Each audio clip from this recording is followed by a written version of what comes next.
started. Wolf suckers, people raised by wolves. Yeah. Rome was a city once upon a time. Women were not, couldn't come in unless they went out and conked them on the head and dragged them in like the cavemen.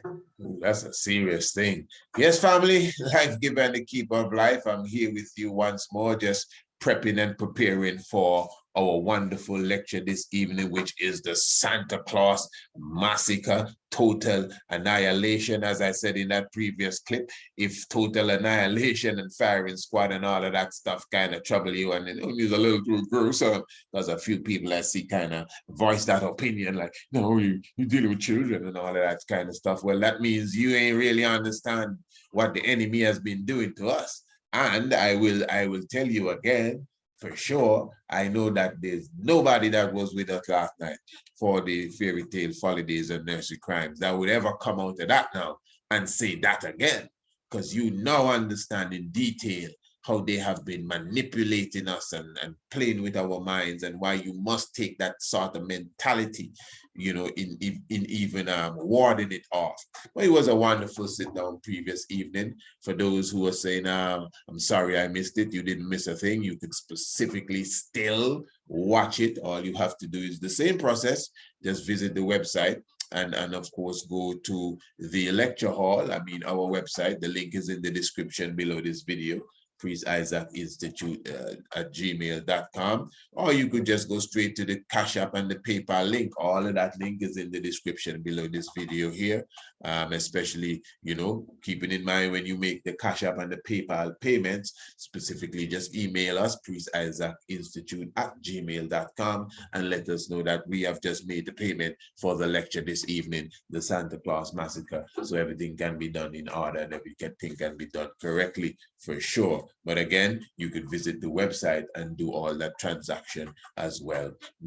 And as I said, that's this evening. We're prepping you for it. You could still see the lecture from previous evening, and I'm encouraging you to see it, honestly, because it was such a joy. I'm still high off of it up to now, and I know a lot of you have little ones and children, and some of you grew up on Bugs Funny, and who else we slew last night? We slew a couple of people. Well, and who? Yes, and all of them. Yeah, Peter Pan. But as I said, I don't think he's gonna ever fly again. He don't have to worry about getting old at all. Done him clear as crystal. So anyway, for sure, let us get forward to this reasoning here. And while the reasoning is going on, this is a good time for you to visit the website and make your payments, your admission for the lecture this evening. Let's continue to listen to this one. So the Feast of Blood and Milk, man, was when they sacrificed babies. I know you don't believe that. You forgot about the Dark Ages. But when they tell you they sacrifice children in Africa, you're quick to believe. Yeah, the Feast of Blood and Milk. And that's a serious thing there. That's me again here. That's a very, very serious thing when we talk about Mayan sacrifice and Inca sacrifice. We have no problem believing that. Just running through this from the previous video, if you didn't see that. This is just a little clip from the Nicene Council of Bishops in 325 AD. That is in Constantinople at the time, also modern-day Turkey. Just showing you a picture here of Arius. This is the Black North African bishop that they say Santa Fraud assaulted. This is a picture of St. Nicholas attacking Arius. Of course, you can see the complexion doesn't really vary that much, but that's how it is. It depends on who tells the story. But this is really how the North African bishop looks. And just to highlight for those who are questioning if he was really there, if you look at this painting here or this picture, which is really the most famous of the pictures, you could see the black man there without a doubt in the midst of all the wolves as they are reconstructing the order of Christ and making up their own thing and doing what they have to do. All right, good. Just giving you a quick rundown on that, if just in case you missed it before we prepping for the Santa Claus Massacre. We getting ready. Blood is red and milk is white. We know that is why Santa Claus has on his red and white. Oh, okay. When he comes down your chimney, he's looking for what? Cookies and what? Milk. Blood and milk. Don't lose it. This is just the reality. So a lot of these stories and folk tales and folklores that we give these people here that has become our heroes. Quick to take your child to sit on Santa's lap, not knowing what he was doing in the North Pole. He better come with his mask this time. You understand? Yeah, this is a serious thing, my brothers and sisters. This story says that these three young girls, and this is just one version of the story. There's another version that says the three young girls already had children. I'm sure you've heard that story. It had nothing to do with dowry. I don't know if they tried to fix it up a little later down the line. But this one said that the women already were applying the prostitution trade. So you have three young ladies that have children going to apply the prostitution trade. And here comes old jolly Saint Nicholas, and he gives them a bag of gold apiece. Bag of gold apiece. Each of them get a bag of gold. Now, the story I just read spoke about him being a miracle worker, and he, getting wheat off of a ship. And then when the fellas went where they were going, it was as if the wheat didn't move because the miracle. Santa Claus was a miracle worker. So he was, he had the ability to perform miracles. That's why you see him flying through the sky and all of these different things. Yeah. So he somehow knew of the plight of these little daughters, and he came looking for them. And the story says he gave each of them a bag of gold and took them away. Now, you meet three prostitutes on the road, and you give them a bag of gold apiece, and then you carry them away. I mean, it leaves the mind to think. Now, as I said, this is just one version of the story, and I'm not saying that that is the only version. I just read another version, but they're different versions of the same story. It's almost like you're reading the gospel. Everyone is a different version of the same story, but the point is there are three prostitutes, and he is the saint of the prostitute. So this is why now, and this ain't no joke, this is reality. It may sound funny, but when you hear him flying through the sky on Christmas Eve, saying ho, ho, ho, remember he says the ho 3 times. You know what a hoe is. Not a garden tool, man. A hoe, man. Hoe, a whore. Hoe is short for hoe, right? And this is no disrespect to no one, whatever your profession is. I'm just showing you the reality. Okay? So within the ho, ho, ho, there is the subliminal message. He's giving you the whole story there of him and his little prostitutes that he appears to be still looking for as he's flying through the skies on Christmas Eve.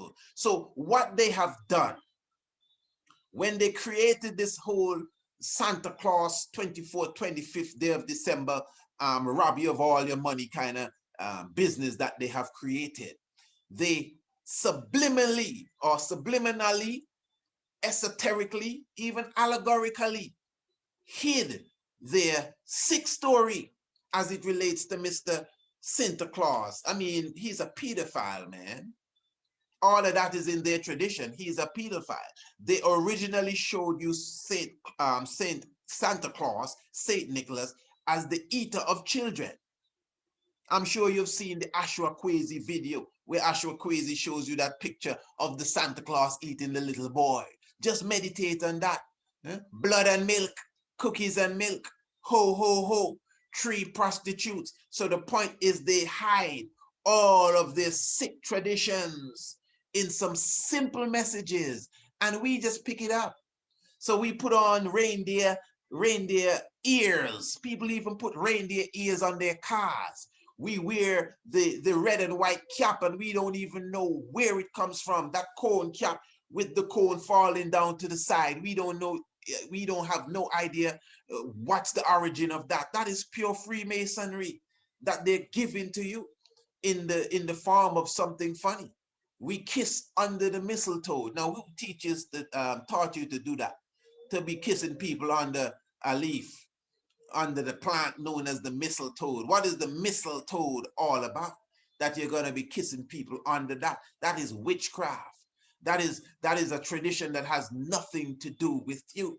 And they hide all of this, the gift giving, nothing wrong in giving gifts. But why are you going for your gift under a tree? Why is it under a tree? And then you like to look, some of you, not everybody, would look at those of us who admire nature and say that we are animists and nature worshippers and all of these different things. But yet still, you're going to a tree to get your gift. Because remember the science really, as it deals with even animism and so-called forest worship, is that you go to the tree and you bow to the tree. You bow to the tree. Even while you are approaching the tree, you're supposed to bow to the tree and approach to the tree and bow to the tree. And once you reverence the tree will reward you with a gift. Now, all the gifts are under the Christmas tree. How would you get the gift? You got to go to the tree and bow, go down under the tree and get your gift. So they have you replaying this pagan system every year of tree worshiping. Remember in the book of Jeremiah, it already told you. Family, give thanks. Be not like the heathen. I know we touched. What does the heathen do? Or what do they Hold on, brother.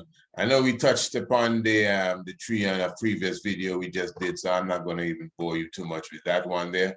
But listen, man, I'm definitely encouraging you to be with us this evening. Prep yourself. We're just prepping you. You know, as I said, really, because of the intensity of the information that we put in the 2-hour period or however long we last on these platforms, we try to come to the audience prior to it.